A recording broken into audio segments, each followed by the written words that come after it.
must give yourself to love. Love is what you're after. Open up your heart to the tears and laughter, and you give yourself to love.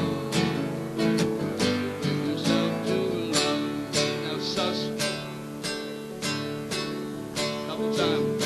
Second verse. I will walk these mountains in the rain. I've learned to love the wind. Up before the sunrise to watch the day begin. Well, I always knew I'd find you, though I never did know how. You're like sunshine on a cloudy day, and you stand before me now. And you give yourself to love. Love is what you're after. Open up your heart to the tears and laughter. You give yourself to love. Give yourself to love. Thus forth twice. Third verse. Love is born in fire. It's spreading like a seed. Love can't give you everything, but it gives you what you need. And love comes when you're ready. Love comes when you're afraid.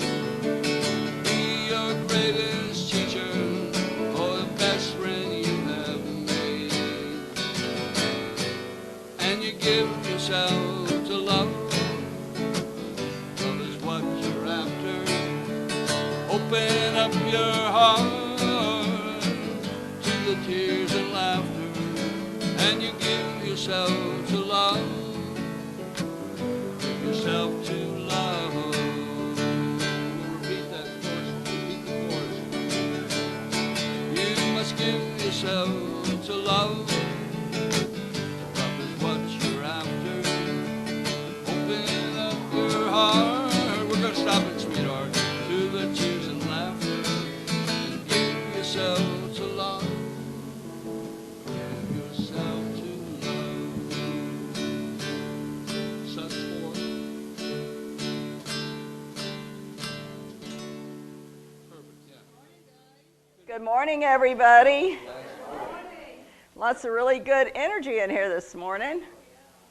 And we're missing a bunch of people who have already started traveling and going to visit family, so we're happy that you're here with us. So let's begin this morning, as we do all our services here in the church, with a prayer. We just open our hearts and our minds right now and feel the energy in this room, feel the energy of each other. Just allow that to just permeate, to move through you, to move around you, to feel the love, to feel the friendship and the joy that we have heard as each other spoke together this morning and we entered the room. We're in a Christmas season, and the Christmas season is all about love, love and joy. So this morning we feel the love, we feel the joy, we share it with one another, we share it with our neighbors, we share it in the world.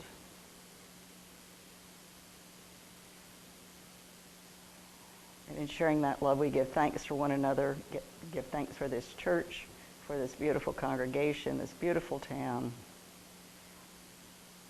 We give thanks for all the good that has come to us this season, and all the good that's on its way to us now. So we move through this day with love in our hearts, joy, and gratitude as well. And so it is. Amen. So our song, Surely the Presence, will be on the screen. There it is. Like magic. Wow, man. Good job. Michael wrote the boat ashore. Okay. All right, here we go. All right. 1, 2, 3, 2, 3.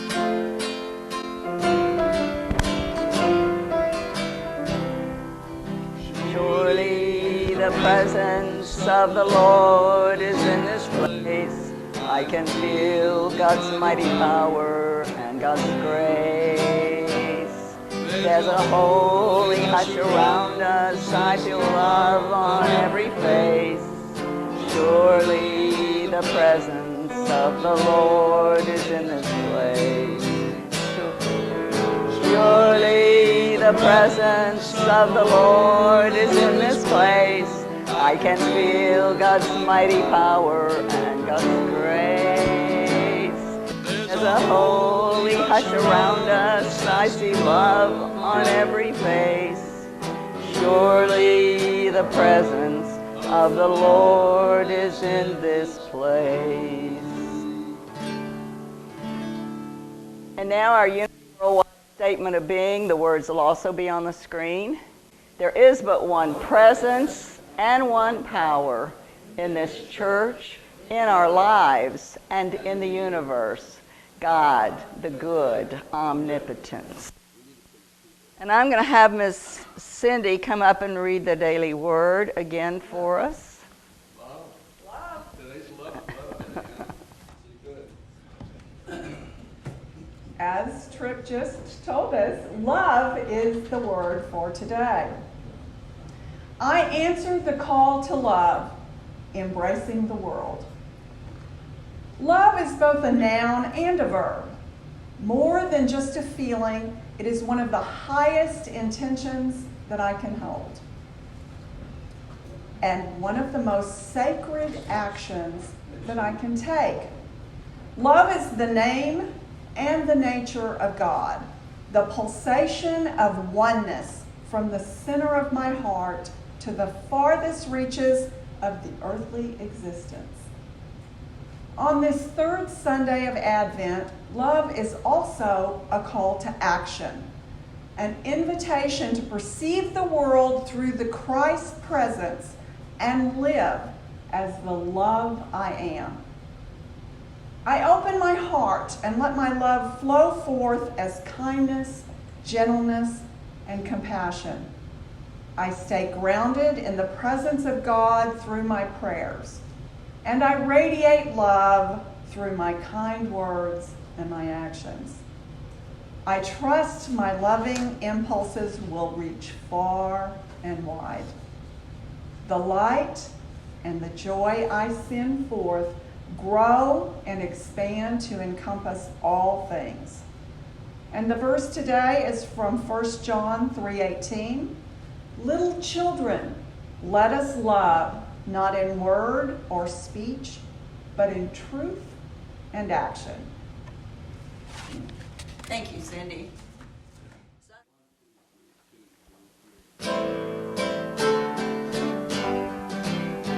It came upon a midnight hear that glorious song of old, from angels bending near the earth to touch their harps of gold. On the earth goodwill to men, from heaven's all gracious King. The world in solemn stillness lay to hear the angels sing. still through the Cloven skies they come with peaceful wings unfurled. Till their heavenly music flings are o'er the weary world. Above its sad and lonely plains they bend on hovering wings, and ever o'er its Bible sound the blessed angels sing. So time for our message. And we all do metaphysical interpretation of the Bible. And I've got a couple here that are new for the first time. Mickey and what? Mike. Mickey and Mike. And we want to welcome you Yes, this is their first unity. This is their first unity experience. So I'm going to give them just a bit of what we've been talking about for the last 3 weeks. We've been looking at the Christmas story metaphysically. And we've looked in the past 3 weeks, we've looked at what the star metaphysically means, what the Virgin means. We've looked at the different, like the three wise men, the different parts of the story, and how they talk to us about who we are. So when we do a metaphysical interpretation of the Bible, which is what Jesus did, which is how they taught in Hebrew. This is how they taught even in the Far East. They taught in riddles, so you had to figure out what they were talking about, because they felt if they did that, you would remember the lesson as more than if the professor was just telling them. So here's what we look at when we look at the metaphysical story. We look at the literal teaching. We read from the Bible, the literal teaching. We look at it exactly as it was told, taking note of the names, the characters, the locations, and who told the story. So the second part of our metaphysical interpretation of the Bible is the metaphysical meaning of the words, which can be found in Hebrew and Aramaic. They can be found in what we have now called the Metaphysical Dictionary. And so we look at the metaphysical meaning of each of the words in the story, their names, their peoples, who they are, the places that they are in the story, and take that to the next meaning beyond the literal. And third, in looking at the metaphysics of the words in the story, we see what it has to present to us about us. We see the moral of the story, how it applies to me and to you, and it might apply to us differently.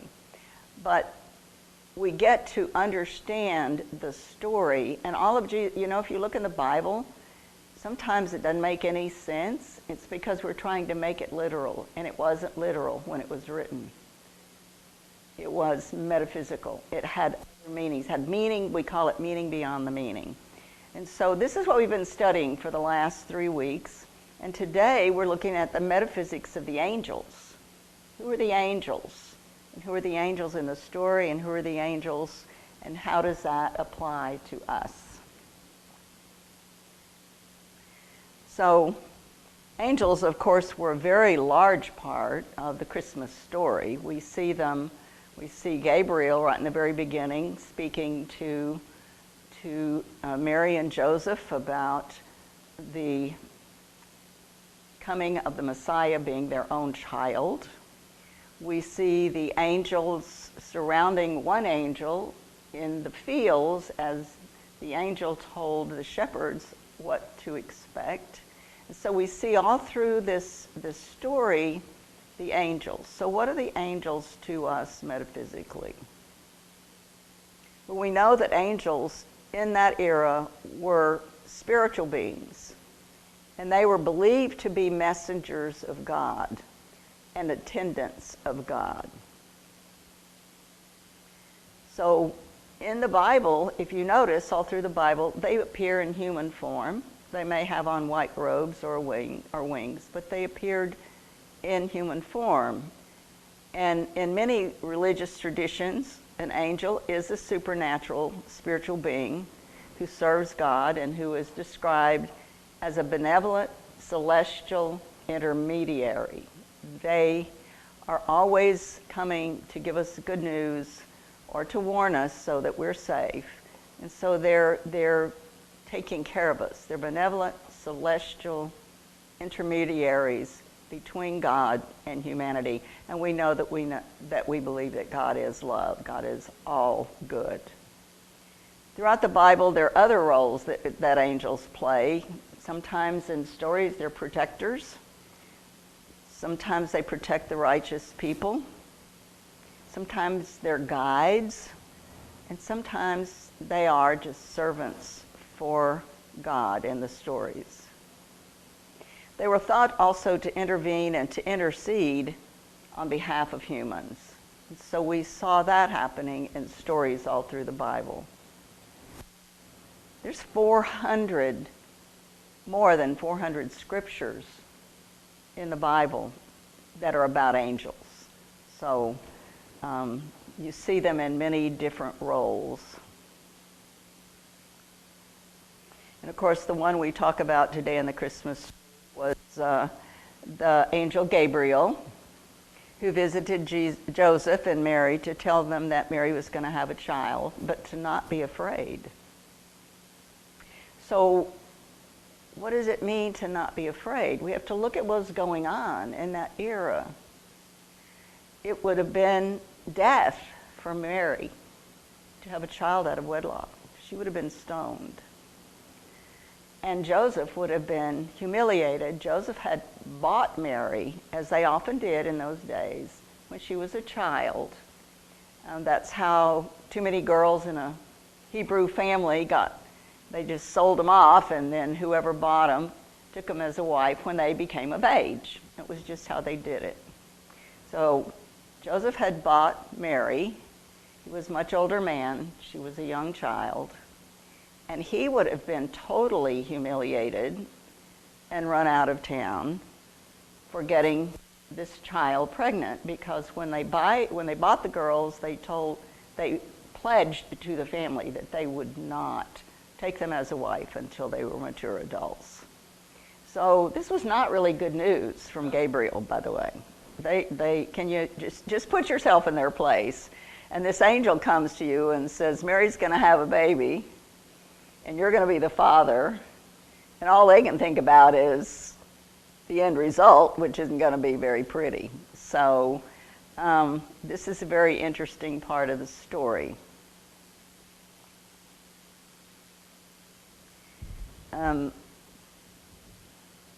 This is found in the book of Matthew, and again it's found in the book of Luke, but it says that Gabriel says to them, don't be afraid. It's going to be okay. You're going to be all right. You were chosen by God. And of course, even in the Bible, it indicates that they were a little shaken up. They were not really too sure about the word they just heard. And it took them a little while to decide that they could trust Gabriel and they could trust the message that he had brought them. Because, in fact, the message he brought them was going to change their life completely. And you have to realize, too, that the Messiah, who was Jesus, who Gabriel said would be their child, they've been waiting for this Messiah for over 500 years. So I just kind of put myself in their place, and I think what I would just be is speechless, but this was what happened. And so Gabriel becomes an integral part of this story and the changes that Mary and Joseph will be experiencing. But in the end, they had to trust Gabriel. They chose to trust Gabriel. And Gabriel was one of the major archangels. And his name, Gabriel, meant mighty man of God, or God is my strength. So he represents metaphysically the wisdom that allows that Christ nature to emerge in all of us in our consciousness, to be born in us. Now, I think most of you know this, but Jesus was not named Christ. Christ was his title. He was given that title after he died, because it was Greek, it was Latin, and it was a wonderful title because it meant that he was exceptional. So his title was the Christ. Now you have to remember that these scriptures we're talking about here were written 100 years after Jesus died. So again, think about the stories. The metaphysics of the stories are the same, but the details and the chronology gets a little bit confusing if we don't understand how much later after the birth and the life of Jesus that these stories were written.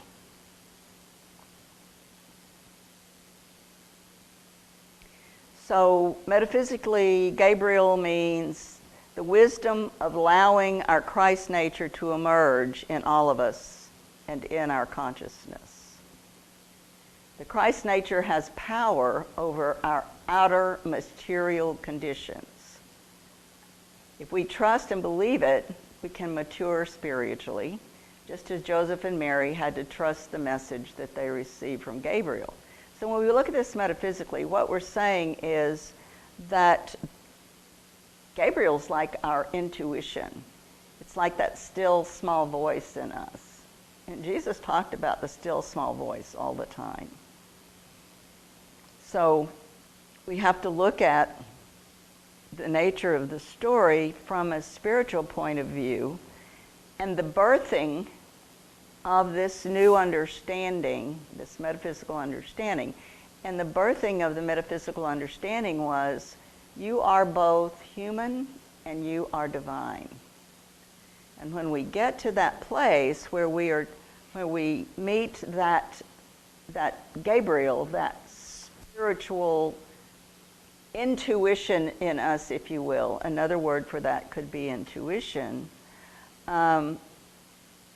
we begin to see that birth in us is about our spiritual consciousness.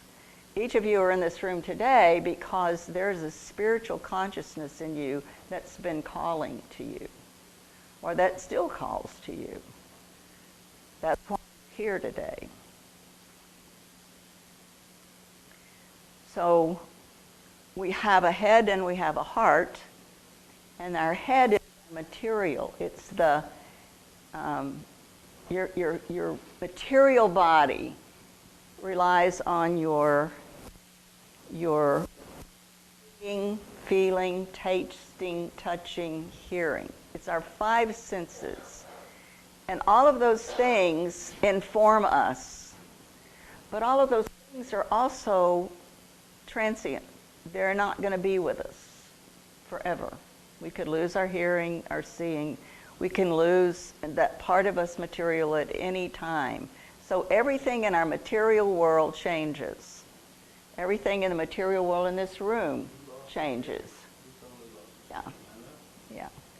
So this is, we have to look at the head, which is the material, which is what we've all been living with all of our lives, and we're still going to live with for the rest of our lives. It's who we are. But we also are spiritual. And so the whole metaphysical story about this birth of the baby is about the birth of us when we just realize that there is a spiritual part of us as well as a material part of us. And we talk about this here a lot. We have a head and we have a heart. We have a material and we have a spiritual. We're all of those things. But moving out of the material world and into the spiritual world is a little difficult sometimes. Takes us a little while to do that. And so what we're seeing in this metaphysical is we're seeing Mary and Joseph being given this new information that there's going to be a birthing of their spiritual consciousness. And they don't know what to do with that. Does that sound like you and me? When we first got into this spiritual consciousness, it's sometimes hard to follow, sometimes hard to grasp. We're like babes in the beginning. We are still trying to figure out the spiritual consciousness, and we stay in our head most of the time. Even I sometimes try not to, but I do. We're trying to balance between our head and our heart. We're trying to bring our humanity, ourself, into wholeness. To be whole is to be both spiritual and physical. So what does that look like? For one thing, we have a consciousness more of being spiritual. We have a consciousness more of being peaceful. One of the attributes of the I lost my train of thought for a minute.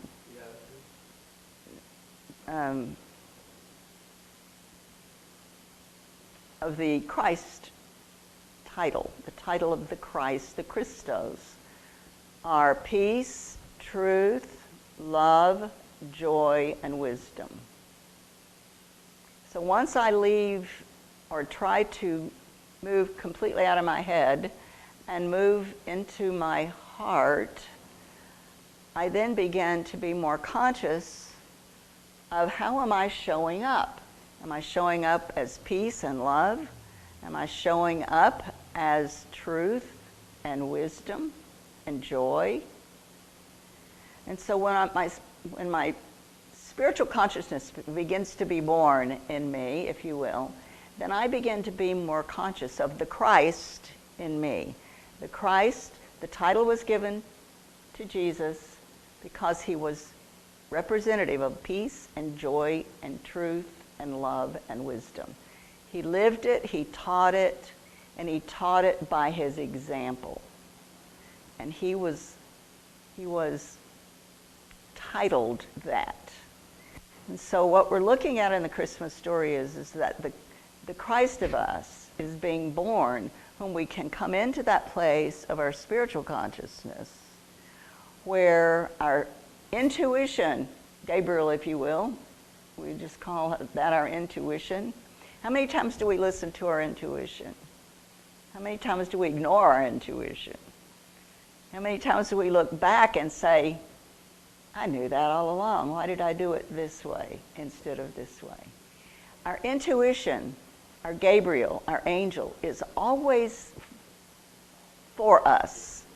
This that we call God, you hear me say it again, God is love and love is God. Try it for a week. Try going home and everywhere you would say God in your prayers or whatever you do, instead of saying God, you say love. Try that for a week and just see how that feels. Because God and love are synonymous. So once we begin to live from our Christ self, we begin to be more conscious of how we treat others, how we're peaceful, how we treat ourselves, how we're peaceful within ourselves, how do we show up as love, how do we listen to our inner guidance so we can show up as wisdom, how do we feel about not only speaking the truth, but being around other people who don't speak the truth.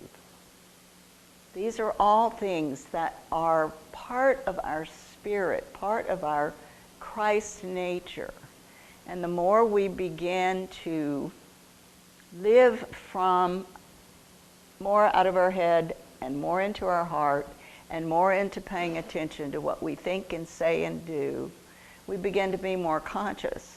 Whether it's where I am at the grocery store dealing with the grocer, or whether it's dealing with a stranger on the street, or one of those annoying people that answer the phone when you call in about your telephone or something. How am I going to show up here in this place?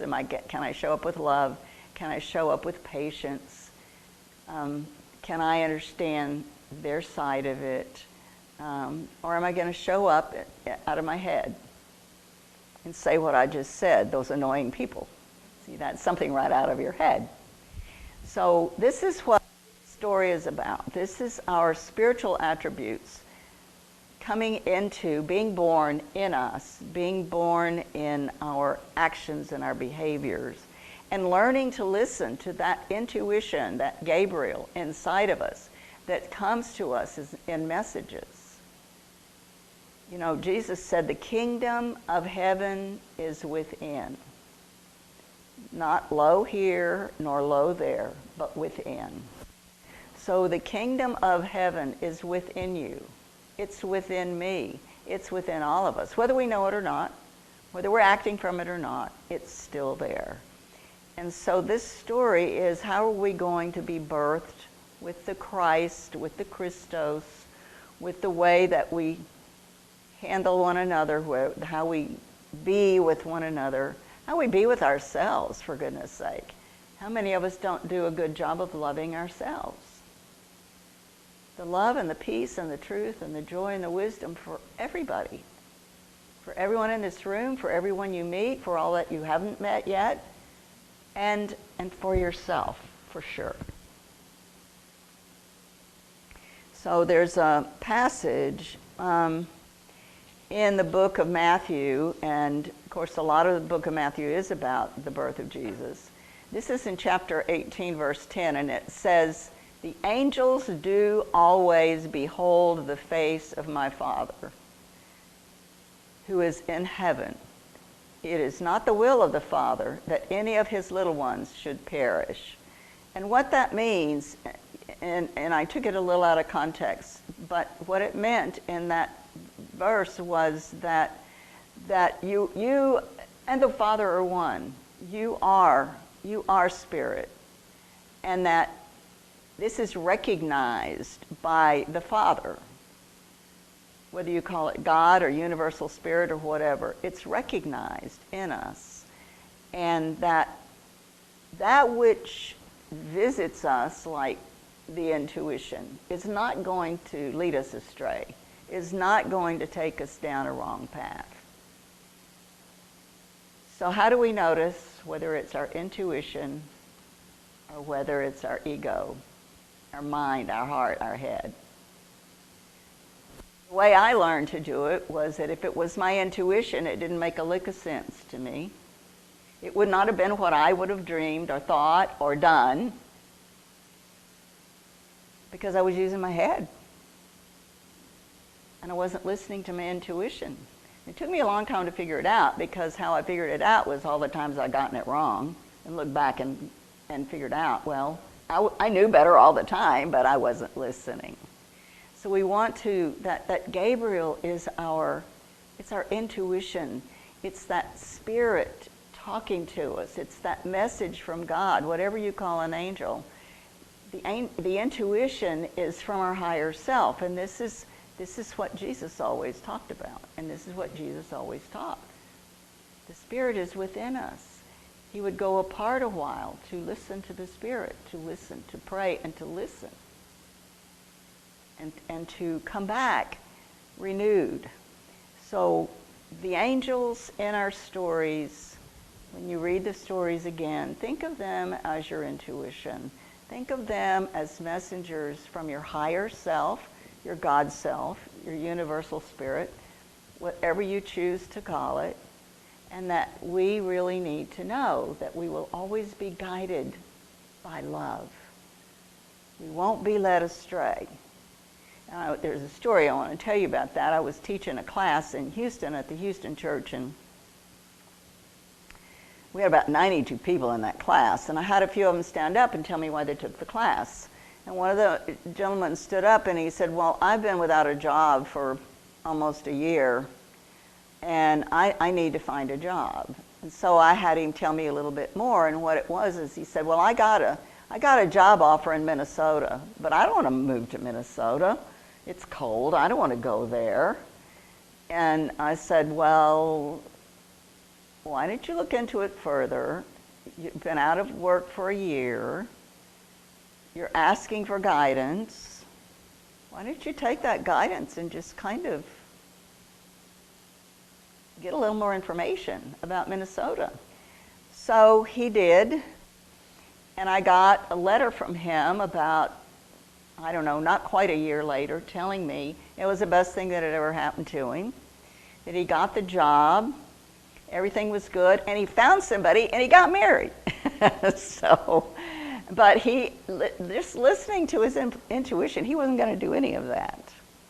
So if your intuition is guiding you and you don't like what you're hearing, chances are it's the right thing to do.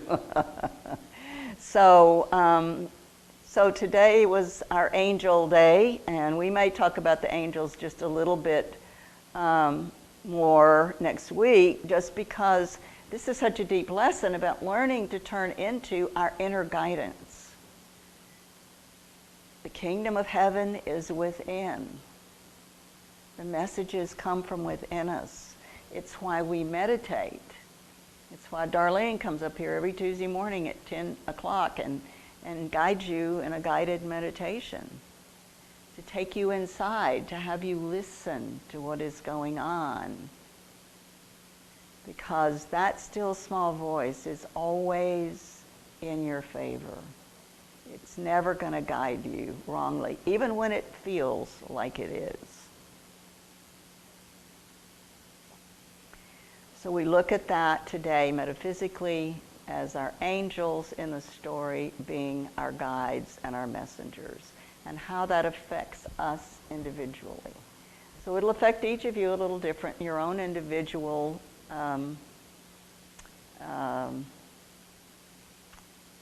circumstances in your life. But just take that with you this time. And think about it. How much are we in our head and how much are we in our heart? And how much more would we like to be now that we're on a spiritual path in spiritual consciousness? How much more would we like to be on that spiritual path? That peace, that love, that truth, that joy, that wisdom. So let's take this now into a bit of reflection, a bit of meditation. Think about the times in your own life when you've had a strong guidance that you ignored.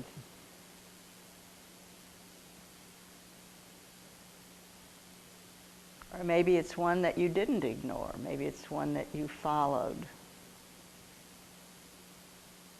But look at the places in your life right now where you would like to move out of your head and into your heart. And to be more peaceful and loving. To draw to you people who are truthful and honest and wise. To move into that place where we can know that that kingdom of heaven is within us, and it's within us speaking to us at all times. So in this moment, think of a time in your life, maybe recently, maybe a long time ago, where you ignored that messenger.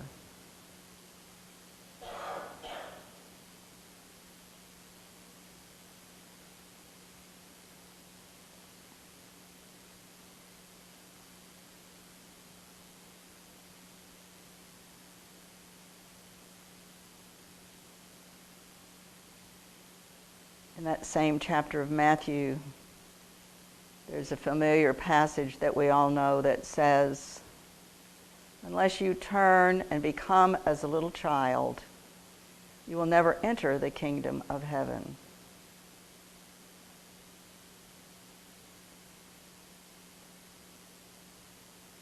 And little children are trusting. Little children trust what they are told. And Jesus said, the kingdom of heaven is within us. So we want to go within, trusting as a little child, allowing ourselves to be guided.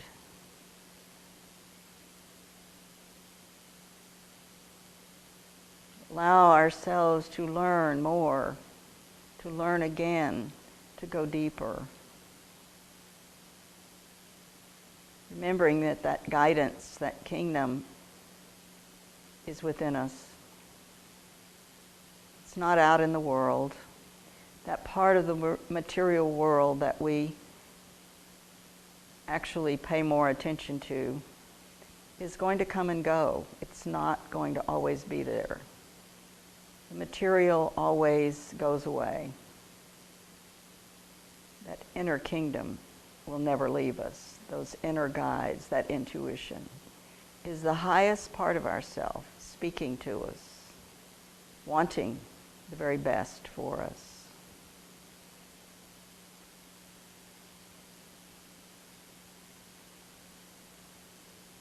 So where is it in your own life where you would like to go deeper? To have more peace? To find more love?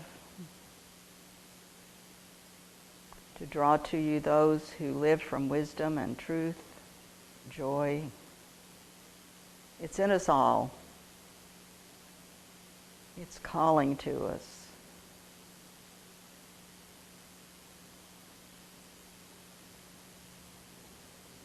And we are both human and divine, and we honor both our humanness and our divinity. And we live both in our daily lives.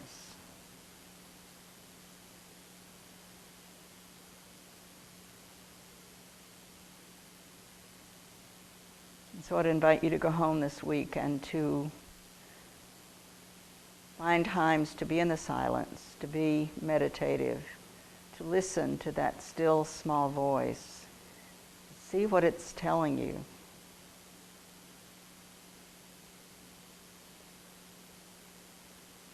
And trust it, no matter how counterintuitive it might feel. Just trust that inner voice. And know that it is the love. It is in your favor.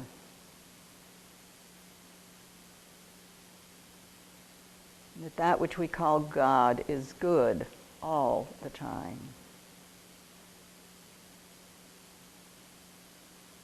So it is. Amen. So we have another song now. Angels we have heard on high. All right, so it is time for our peace song and our prayer for protection. 1, 2, 3, 2, 3, 3.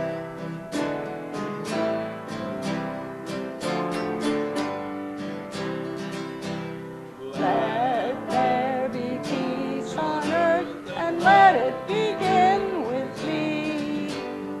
Let there be peace on earth, a peace that was meant to be. With God as creator, family all are we. Let me walk with my family in perfect harmony. Let peace begin with me. Let this be the moment now. With every step I take, let this be my joyous vow. To take each moment and live each moment in peace eternally. Let there be peace on earth, and let it begin with me. And when we do the prayer for protection this morning, I want us to include in our prayers Judy Brownell, who's had shoulder surgery, and also Winnie. Our son is not doing really well, so we want to hold Winnie in our prayers and Judy in our prayers. And if there's any other people who are sick, Terry Nelson. who, honey? Terry Nelson. Oh, Terry. Is Terry, how's she doing? She's doing better. Good. Well, tell her we keep praying. So, all right. Yes, sir. Oh, yes. Oh, yes, yes, yes. Thank you. See, gosh, I need I need two minds, two brains. All right, so this is from me to everybody in church. I bought calendars this year. These are calendars of the school, the seminary, where I went to seminary in Unity Village.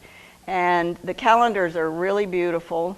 And so you want to help send those out. So everybody gets a calendar. The light of God surrounds us, and the love